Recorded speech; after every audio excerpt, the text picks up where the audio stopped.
What's going on, everybody? This is Randall Barnes, the founder of HBCU Pulse and host of HBCU Pulse Radio, in the building for another special edition of the show on today. HBCU football is back officially. We had a game that was last weekend, and I don't think it went in any way how anyone outside of Jackson State fans thought it would, but that's really good. It's good for the whole entire culture that it didn't. Arielle, how you doing today? I hate being right, but I love being right at the same time. So I'm super ready to dive into this Jackson State and South Carolina State game because it went exactly how I thought it would. But I'm kind of disappointed, especially with the news that you sent me earlier. It's just like this is not how I wanted the season to start at all. Yeah, it was a lot that went on before the SIAC challenge. So let's go on and get into it. So Jackson State beat South Carolina State 37-7 in the SIAC challenge. South Carolina State was not in the game in any way, shape, form, or fashion. Quarterback Jason Brown, who led the Tigers to the win, was named the starting quarterback on Saturday because TC Taylor did not divulge who was going to get that starting nod because it was a 3-quarterback competition, and Jason Brown did show out. 362 yards, 26 of 33 in his passing, and 3 touchdowns, set a SIAC challenge record for yards thrown and completion percentage. He was in his bag all night, and South Carolina State could not get the offense going. And those 7 points came in garbage time when the game was essentially over. It was really a 37-0 game as the clock was ticking down. So Arielle, got to ask you this, because like you said, you were right. You called it. So just launch into it. What did you think about this game? I was honestly disappointed. This is South Carolina State now. Like, this is what they look like. And I don't want to say this is their future or who they're going to be for the next 2 years, but I just don't see a difference between what happened last year and what happened on that field. For you to only score points within the fourth quarter and have all these fumbles. You had Corey Fields had an interception. Then they tried to go on with their backup quarterback. And then Buddy Pough starts doing the same thing that he did last year, where you keep switching quarterbacks and you keep having no type of fluidity. So now the team is confused and now the team doesn't want to play. And to be dominated like that. Now I can admit I didn't think that Jackson State was going to go this hard. I had no idea the way that TC Taylor was going to come out with Jason Brown, with Mulligan, who was the star of the game, a really, really good dominance force as a running back position. I think they're going to do some really wonderful things with him as the season goes along. I did not expect that of them. I thought it was going to be a low scoring kind of let's see who we are identity type of game. But now we know who Jackson State is. And now we're just trying to see what is South Carolina State going to be. That besides last year, I think this was even more depressing and embarrassing to start the season for Buddy Pough. I don't think this is the best way to go out. I don't think it's the best way at all either. And it's so interesting because the dichotomy of just sports conversations is that we're going based on what we think, especially in the preseason. Like the HBCU football season ended in December. And we're in August, and we've been talking about all of these different possibilities for the past few months. It's almost been a year since HBCU football, if you look at it. And we've been talking about it all winter, all spring, all summer, all fall. Like, so we were just going off of what we thought based off of the experience of Coach Buddy Pough, how the SIAC has fared against the SWAC, what happened to Jackson State. But I was saying last week, and like I said, I have no courage in my convictions. I put it on Twitter. I had no courage because I honestly felt in my heart that Jackson State was going to win. And go and run back the tape, because I didn't say South Carolina State's going to win. I said the expert opinion is South Carolina State. But I was like, I really want to see Jackson State win. And I said TC Taylor is a good coach. So although I had no courage, and I will call myself out for that, and I'm gonna rectify that for the rest of this season, I was sort of right, because I knew that TC Taylor is a great coach, and I knew he was going to lead that team because TC Taylor has had experience before he got the job at Jackson State, because he was at North Carolina Central coaching North Carolina Central on that offensive side of the ball to wins, developing great players. So you don't have all that experience as an assistant coach and as a coordinator and then come in and flop in your first game like that. I don't care who it's against. So I'm so impressed with TC Taylor because the decision making, how they managed the game, how they started the game, how they had a balanced run pass attack, how you saw Jason Brown was a star, but it wasn't just him because you had Mulligan that went crazy. So I was really impressed with what TC Taylor did out there. In South Carolina State, I just feel bad that we even just placed that faith in them because God bless them, love South Carolina State. They won at 2021 Celebration Bowl and we wanted them to win, but they are not ready for prime time. Corey Fields, to be honest, I should have said this last week. Corey Fields, I wasn't impressed with Corey Fields in that 2021 Celebration Bowl. The defense is really what changed that game, how they went after Shedeur Sanders. Like, so Corey Fields, he sort of had a 2021 Celebration Bowl first half the whole entire game. So, like, that was what really was perplexing to me. So I got to ask you this, Arielle, just the South Carolina State offense. Like, when you look at that offense, how anemic it was and how Jackson State really contained them, like, what did you think about that South Carolina State offense, and is it fixable? I saw Corey Fields again not remembering to protect the ball, having interceptions, not looking down the field, not trying to be proactive, not trying to change different situations. You should have came back halftime and been like, okay, we can't go out like this. This is a rematch of 2021. We know what we're capable of. We know what we can do. We have a defense. As long as our defense stops, maybe Corey Fields can get something going. And that didn't happen. And so now I personally believe that this is going to be another testament of challenges and something that Buddy Pough is going to have to go through, which I hate for that. Is you are going to have to find another quarterback and then sit down with your running back coach, your offensive coach, be like, listen, obviously everything that we did this Saturday was wrong. Everything that we had planned, the competition that we thought, we look like complete trash. We're going to have to redirect all our plays, redirect how we practice, redirect how we're looking at film, because this cannot happen again. And they're going to go through a lot of good competition. They still have to go through Howard. They still got to go through Central. They still got to go through Norfolk State. They still got other teams that can beat them with the lack of enthusiasm and the lack of a game plan that they came in with Jackson State. I give all props to you, Randall. I didn't think they were coming out like this. You know me, and I'll reference back to the video. I didn't think Jackson State was really going to have a good year. But apparently, they're on track to try to find another way to finally win the Celebration Bowl after going back-to-back years, finally find a way to actually take home a trophy. And if they do this and they play with this kind of stamina and South Carolina State keeps playing the way that they played in this MEAC SWAC challenge, there is no hope for them. Right now, I see no hope. I see no number one person. I see no star. I just see Buddy Pough trying to figure out how I'm going to make it through this season and not make it as bad as what it was this past Saturday. Honestly, I don't think it's going to get any better throughout September because look at what happened this past weekend. So you have South Carolina State quarterback Corey Fields, like we talked about, 7 of 20 passing, 59 yards, 1 touchdown in garbage time. Like the lights were about to go down in the stadium. It's like through that touchdown, everybody was ready just to go. Like the game was over. Like I was writing my recap article for Clutch Points, and I'm like, oh, wait a minute. Oh, okay. Let me put he had 59 yards and touchdown. And then when you look at what Jackson State was able to do with the run, they contained the run. South Carolina State only rushed for 138 yards and 4.1 yards per carry, when we sort of thought that was going to be what South Carolina State did to establish dominance in the game. Then you look at that first drive, Corey Fields went 0 for 3 because they threw the ball every time. That perplexed me, and it perplexed a lot of folks in this HBCU football media space.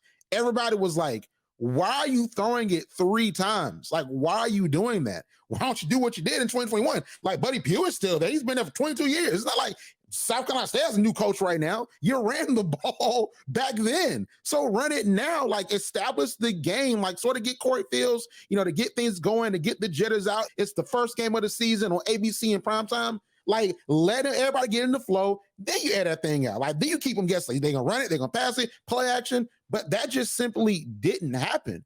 And then when you look at what's going to happen with South Carolina State, they play Charlotte on Saturday.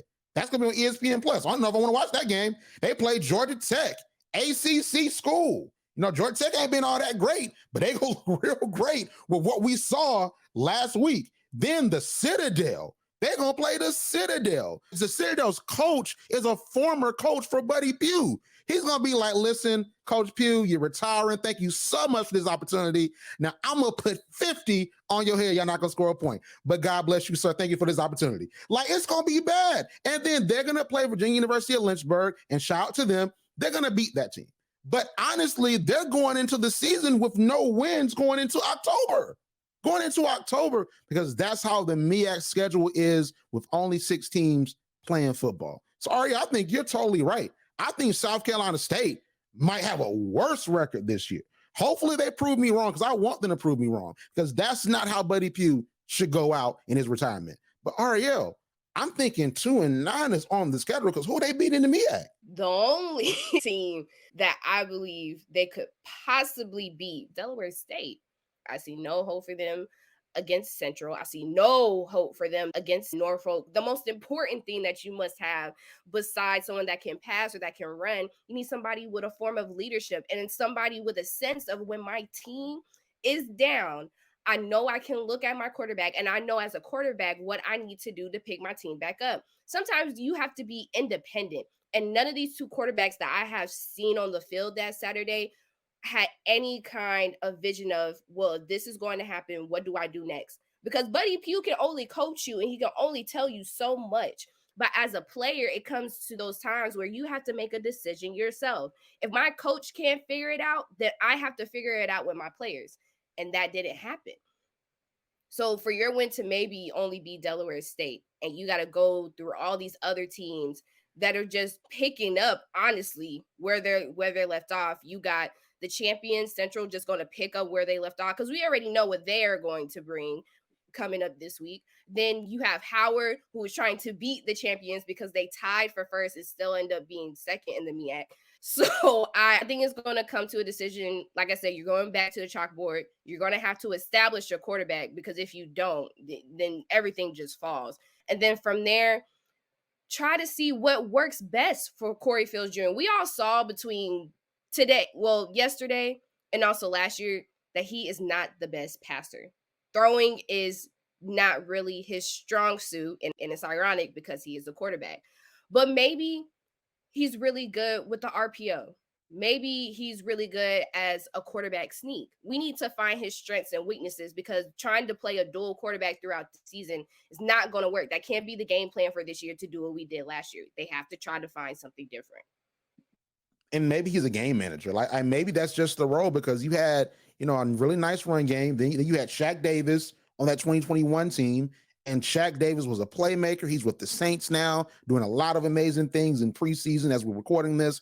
So, maybe it was that. Maybe you're a game manager and you're just getting the ball to your playmakers and you're allowing them to make it happen. And that's perfectly fine. What I was told for so many years, Tom Brady was a game manager. So it's hey, be like Tom Brady at this point. I can be like Tom Brady. I can be a game manager. I can just throw it to my guys, throw it to Randy Moss, throw it to Shaq Davis. You know what I'm saying? Just find your guys. So, for me, I think that maybe could be what he is. But I want to talk about a playmaker, Arielle, because we got to talk about Jackson State. Because Jackson State proved everyone wrong, and they have been saying it to everyone. I even had one of my folks tell me that I rock with as a Jackson State fan and alum, and he said, listen, because I said that I didn't have the courage in my convictions, and I felt like Jackson State was going to win, but I just didn't know, because I didn't know how that team was going to mesh. And one of the folks said, listen, you let them experts get you all off. You listen to all these experts that saying Jackson State is going to lose XYZ. You should have just went your common sense. And I was like, you know what? I'll take it. I should have went with my head instead of my heart, because that heart is pride.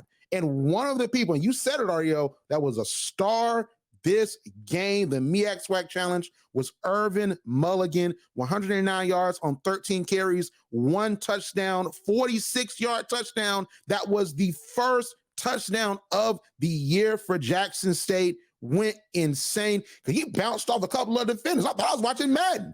He bounced off a couple of defenders, got around that edge, ran in there for a touchdown. And see, here's the thing about Irvin Mulligan, right? So he joined Jackson State in December after the previous coach left. He came from Wofford University. That's an FCS school. They were good in 2019. He was on that team, but they have not been good these past few seasons. They were 1-10 in 2021. They were 3-8 in 2022. So he's always been talented, but he wasn't on a team that could truly maximize his talents. And we see now that he's on a team with Jackson State and under TC Taylor, where he's going to get a lot of experience alongside JD Martin, because he had JD Martin that was running the ball. JD Martin had a fumble. JD has to watch that. But Irvin Mulligan, he was a star. And even at Wofford, in his career at Wofford, he rushed for 1,329 yards on 190 attempts, 11 touchdowns, 69-yard average per game. This guy was good at Wofford. So I can only choose to believe that he is going to be good in the SWAC. And I think he's going to be a good replacement alongside JD Martin, a 2 running back type of system. And you have other running backs that's in that system as well in that room. That's going to be a good replacement for Sylvion Wilkinson, who transferred to Colorado. So honestly, looking at this, Arielle, I told you that FAMU, they get to the Celebration Bowl. I'm going to have some courage in this next little segment we about to do. I'm going to have some courage, but my courage is shaking a little bit. I'm not going to lie to you. I'm shaky a little bit with what I saw from Jason Brown, what I saw from the offensive line, what I saw from the defensive line, and what I saw from Irv Mulligan. So I got to toss this to you, Arielle. Orange Blossom Classic on this weekend, Labor Day weekend, the game of the year. This might be the Black College National Championship like it's 1961 out here. So we just really don't know. So what do you think? How do you think the Orange Blossom Classic is going to go now that we know what Jackson State's going to be like? I think what some people may have forgotten and what we really didn't think about, Jackson State was good last year, but Jackson State main attack that it decided to choose was the air game. We all knew that Shedeur Sanders could pass, and we loved when he did that. And it was also pretty nice that he could take off by himself too. Not the fastest runner, but he got you somewhere. We are now seeing Jackson State in a dual threat era. Not dual threat in their quarterback, but they have a running game now, and they have a solid passing game. Those two put together, having both lines of attack that you can go either or. Let's mind you, I did not see a yard under 10 with Mulligan. Every time he had the ball, 14 yards, 22 yards, 44 yards, 60 yards. You have a running back that can get you first downs and more every single time he touches the ball. So not only do you have Jason Brown that is, I hate to say it, but is actually a really good quarterback and a nice choice for Taylor, but you also have Mulligan, you have Powers, you just have multiple lines of threats. And it's just like to see this. And now we want to talk about the Orange Blossom Classic at FAMU. If FAMU's not coming like this, Randall, we might be disappointed because now I see a good game. Now I see something that FAMU probably wasn't ready for. They're probably like, we're going to pick off of him. We're gonna rush him. We're gonna make sure that he's forced to throw this ball. Maybe get a couple of fumbles. But now you look at this Jackson State and what Taylor has done in this game. I think the competition is going to be a little bit harder, but I have more faith and courage than you. I still do think FAMU can pull off this win, but this Jackson State team is completely different, and adding all these new weapons and adding all these new tools underneath their belt, I just feel like they can only get better. So I'm ready for this game. I'm a little weary about it, but I still believe FAMU can pull out. But this is, the chemistry was beautiful. The way they played was beautiful. You would have thought this, like you said, was Madden. Like we're throwing everything, just press anything. Like we're doing it all. This is a different team. So this game, the Orange Blossom Classic that I'm going to be looking at, because I just need to see if FAMU is actually up to the challenge that Jackson State is posing, especially after Saturday. When it comes to the FAMU Jackson State matchup, I'm going to stick with my pick that FAMU is going to win. I think that FAMU has something to prove this season in this Willie Simmons era because they have been immensely successful. Because, like we said, in 2019, they had some situations that precluded them from possibly going to the Celebration Bowl. And North Carolina A&T handled their business and they went. FAMU could have gone in 2019 and we'd be having a totally different conversation about a lot of things. So for me, Arielle, like I'm going to have the courage and my conviction this week. I still believe that FAMU is going to make it to the Celebration Bowl against North Carolina Central. I believe that they're going to be the number one team in the SWAC East. I believe they're going to make it to the SWAC Championship. I think this is a prove-it season for FAMU, and Jackson State looks really great. And I think Jackson State is going to go in there and they're going to compete with FAMU.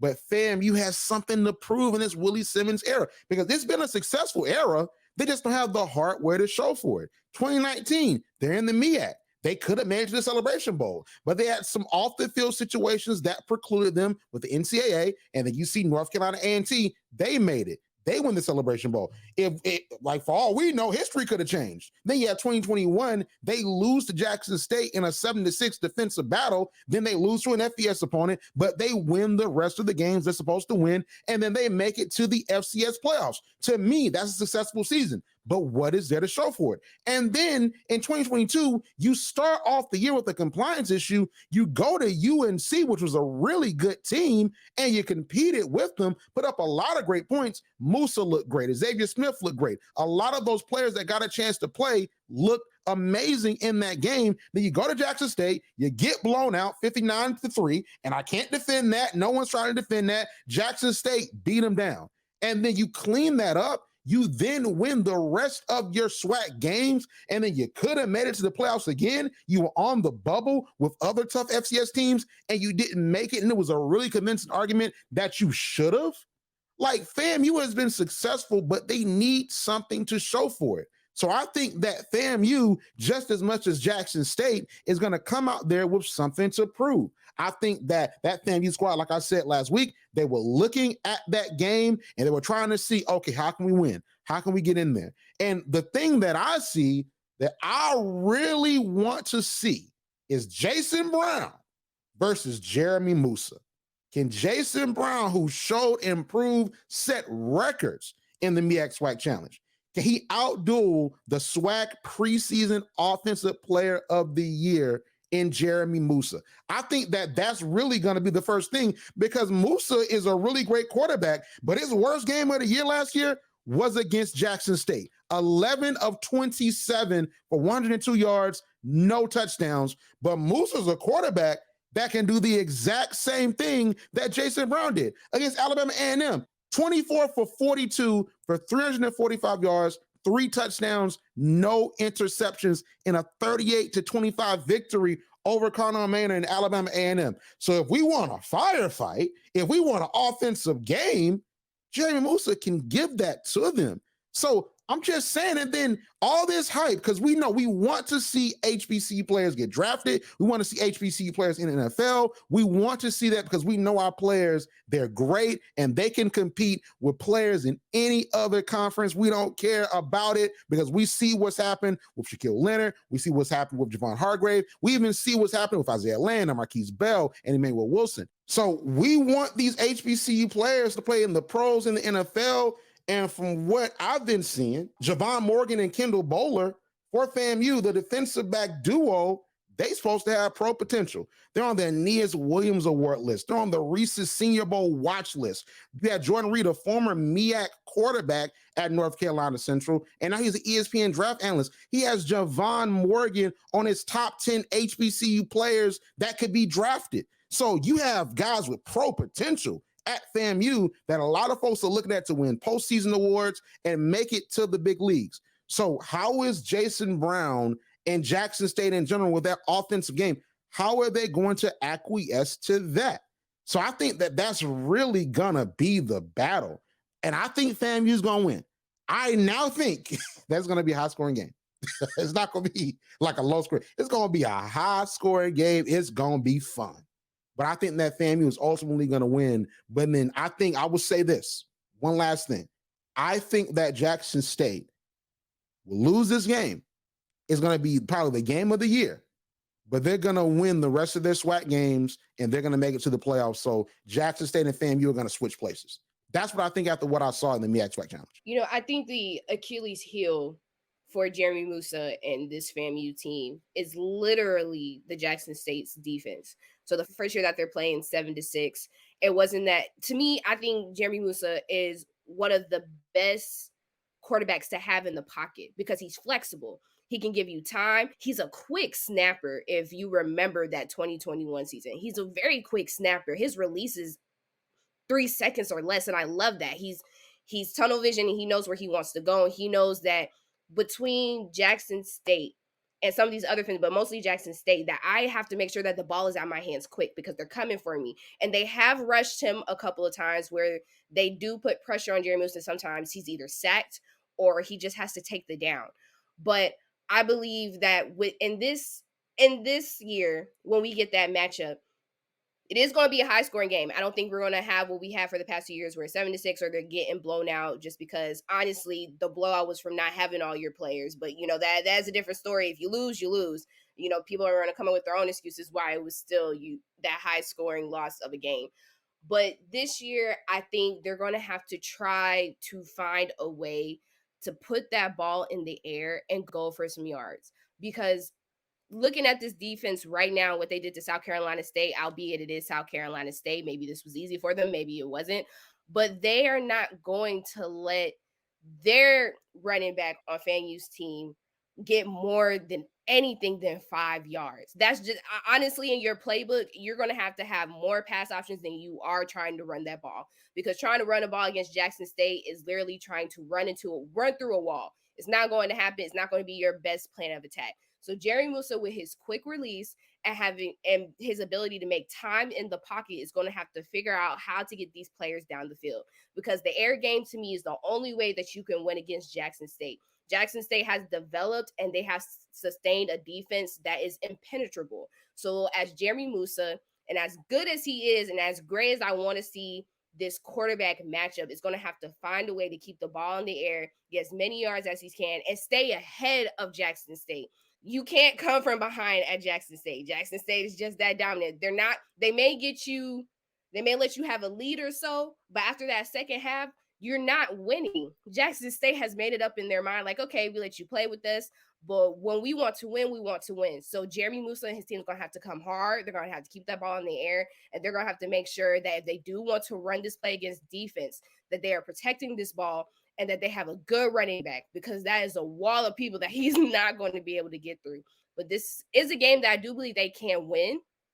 And maybe if they don't, this might be a situation where you kind of see what Howard and Central is kind of like. This game may mean everything depending on how their schedule goes. Whoever loses is going to have to win the rest of their season. I don't think they could take any more hits after this. These are two dominant teams that want to come out of this. So if Jackson State loses, of course, they're going to have to win every game after this. If FAMU loses, looking at their schedule, they might have to win every game after this, because this is a game that can decide their future. This is a game that can actually decide who is going to play. I'm just going ahead and put it out there. Who's going to play Central in the Celebration Bowl? This game is very important for everybody, but I think FAMU has a little bit more to worry about just because how Jackson State has already established themselves. I totally agree. And then we could be in a situation like how it was last year when you see FAMU, they play West Florida. And as a D2 guy, as you know, I don't have a problem with that. Now, I would have preferred they played in HBCU. I would have loved to have seen Tuskegee. I would have loved to have seen Benedict. I would have loved to have seen them play Albany State again in this new regime, especially with the new coach at Albany State being a FAMU alum, one of the FAMU greats. So that would have actually been really fun, a homecoming for him of sorts. So I don't like that they're playing West Florida, and also West Florida is a contending team, but also win or lose to the FCS committee that determines who's making it to the playoffs. If they don't make it to the Celebration Bowl and they lose for a third straight time to Jackson State, now it's like, could it be the same thing again where you win 9 games, but we're taking one off because you beat a D2 school? And now I got to hear, well, why are these FCS teams playing D2 teams? And now as the Fort Valley State University graduate in the SIAC, I'm like, why y'all beating up on D2 teams like that?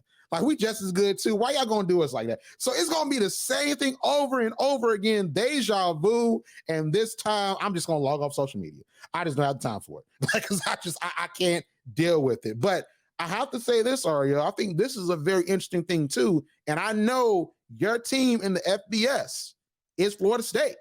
All right. So one thing that I saw, and I wrote about it on Clutch Points on last Friday, Willie Simmons made 2 big-time hires. He hired former University of Arkansas Pine Bluff coach Doc Gamble. He's going to be coaching the special teams for FAMU. But he probably made a super-duper splash hire that's going to really be great for Bowler and Morgan. He hired former Florida State standout, Dallas Cowboys player, and CFL 2-time champion Patrick Watkins to the staff.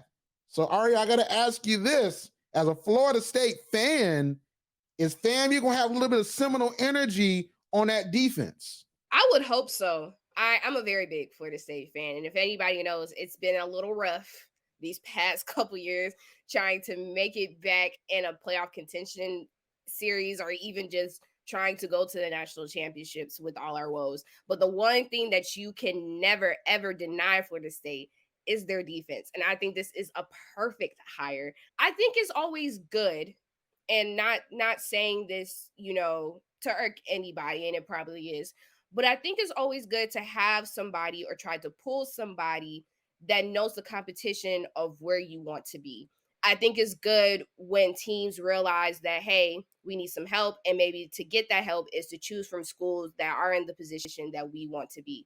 And I think this is a really great hire. And I think this is going to do something to the defense of FAMU. Maybe it might put them on the same level or a competing level as Jackson State. And I personally don't want another 7-6 game.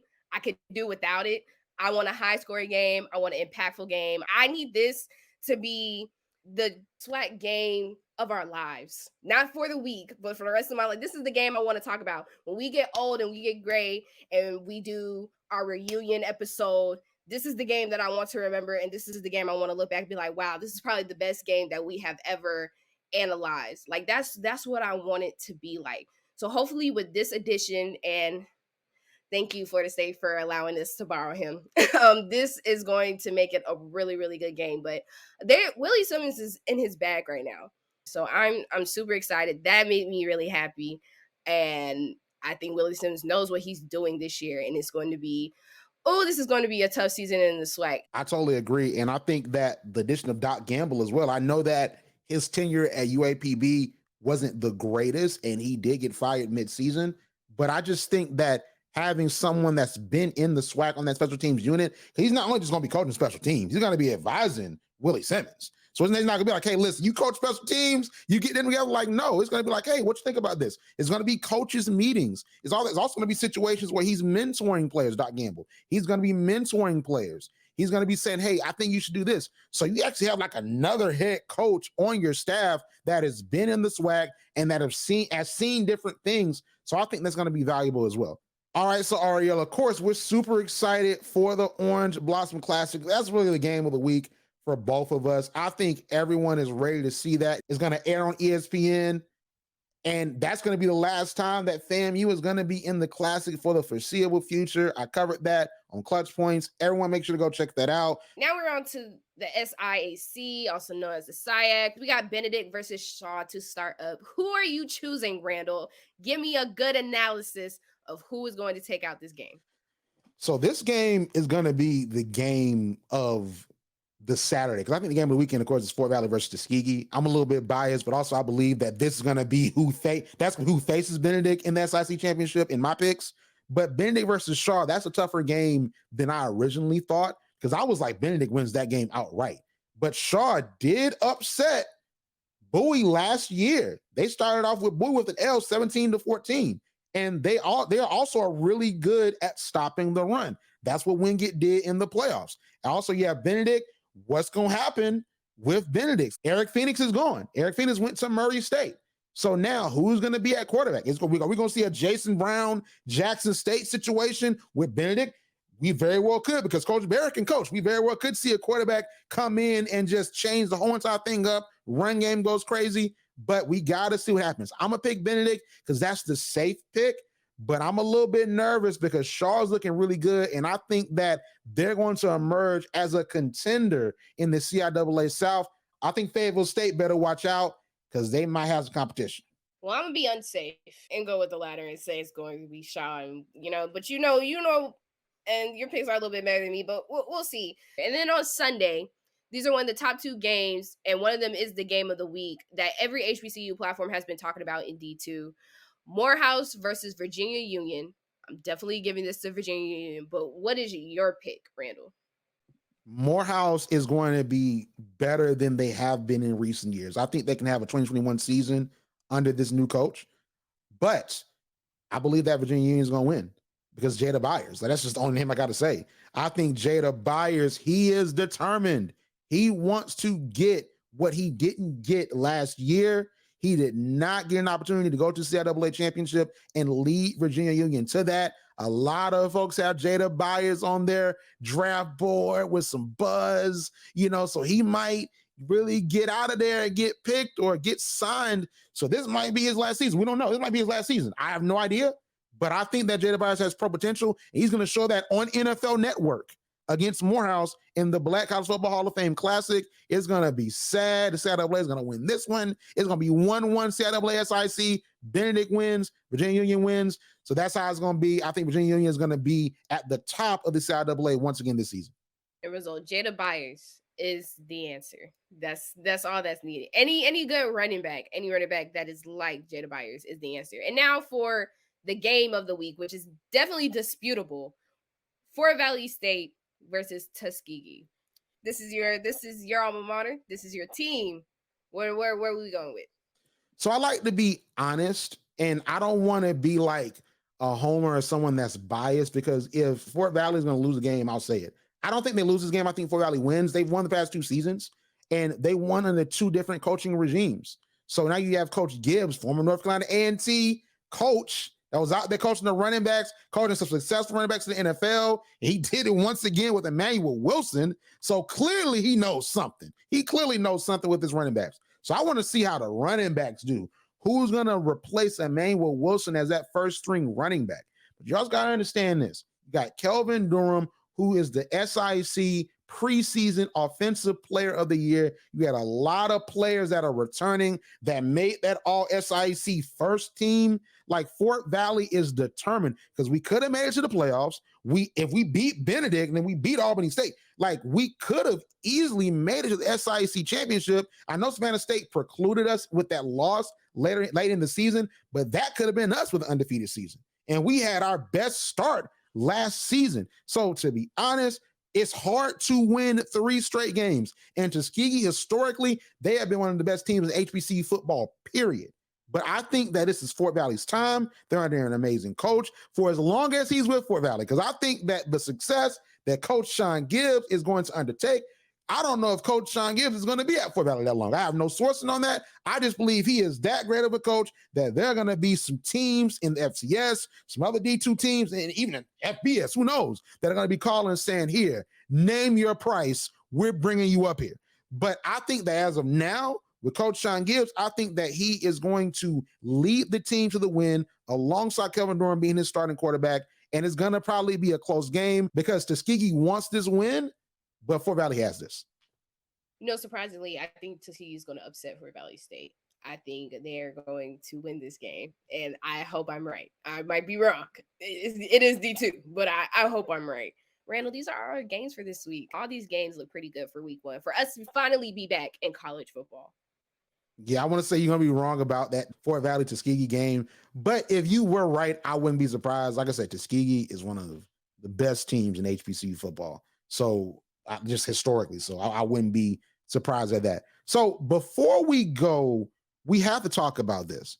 So head coach Buddy Pough, I know we talked a lot about South Carolina State losing to Jackson State 37-7 in the MEAC SWAC Challenge. But before the MEAC SWAC Challenge, South Carolina State and Buddy Pough announced that he was retiring. So listen, we got to give flowers to Buddy Pough. He was announced as the head coach of the South Carolina State Bulldogs in 2001, started coaching in the 2002 seasoned, immensely successful, winningest head coach in the history of South Carolina State. He came after Willie Jeffries, where that's a tall task. So Arielle, you are a MEAC graduates, because North Carolina A&T forever a MEAC team. So how do you feel about Coach Buddy Pough retiring? It's bittersweet because of what he's done and all the coaches in the MEAC, present and past, and hopefully future, talk that he is one of those pillars in the MEAC. He's the one that kept these teams together. He's produced really great work, and I hate to see him leave, but maybe this will be a time for South Carolina State to really see who they are, maybe give someone else a chance. But also they owe Buddy Pough, I believe, this season to try to make it the best and one of his greatest last season that he's had, because he deserves that, especially with all that he's done and the championships that he's won and the people that he's impacted. I think it is due to him and is definitely owed that this season goes out with the bang, regardless if that means a championship or not. It could just be a really, really good record. But he has meant so much to us, and we hate to lose and we hate to see him go. I'm glad that in all and everything, he leaves on a better terms. He did this himself.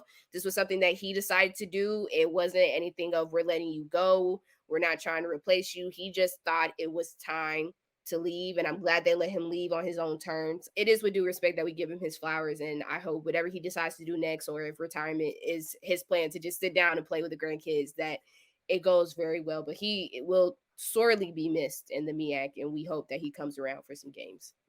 Yeah, he's going to definitely be missed. And I think that oftentimes we understate the greatness of coaches because, we talk about Eddie Robinson, we talk about Pete Richardson, we talk about Jake Gaither, but you look at modern day legends. How many modern day legends do we really get to see coach? Because we talk about all these other folks like they were coaching when we were kids, but we're here to see Coach Buddy Pough, who was coaching since we were kids.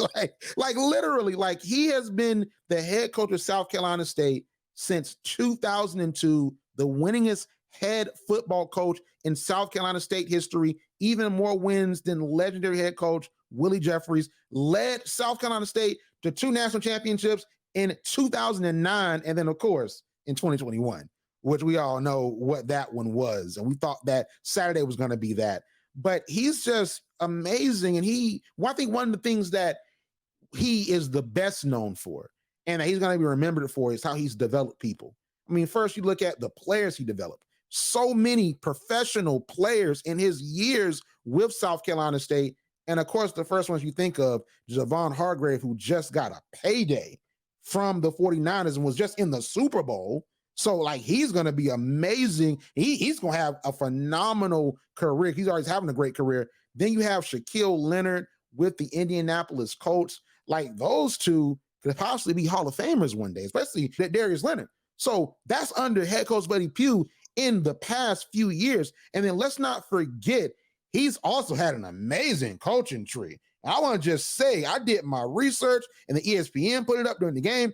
I didn't know this. Florida head coach Billy Napier was an assistant coach and QB coach in 2005 under Buddy Pough. That was his first coaching opportunity. And he went on to be the coach of Florida.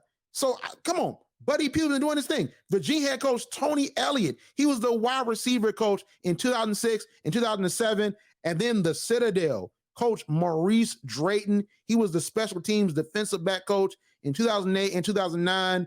And he gonna send off Coach Pough. I'm not gonna lie to you, because he gonna see Coach Pough, and Coach Pough is most likely not gonna have his team win against the Citadel. But it's sort of gonna be a full circle moment because win or lose, you help that coach get to where he is because he was under your staff. Like, look at his coaching tree. Look at the players that he's coached. I think that that's gonna be the lasting legacy of Buddy Pough. Almost like what we say about Eddie Robinson, all the amazing Hall of Fame players and pro talent that he coached. Like, this is our modern day Eddie Robinson. And I must say, in my years of watching HBCU football and being involved in HBCUs for the past 8 years, it's been a pleasure to see Buddy Pough coach and see his greatness and see his teams achieve so much success. All right, so Arielle, a lot of stuff covered today. Where can we find you on social media? You can find me on Instagram at __.modernDayAri, or you can follow me on Twitter, put me in the hot seat at @askery__, or follow me on my website at theunacceptopinion.weebly.com. Like what you hear? Yeah. Subscribe to HBCU Pulse Radio on Apple Podcasts, Spotify, or wherever you get your podcasts. Also, head to hbcupulse.com to stay up to date on what's going on in the HBCU community. Thank you for listening to HBCU Pulse Radio.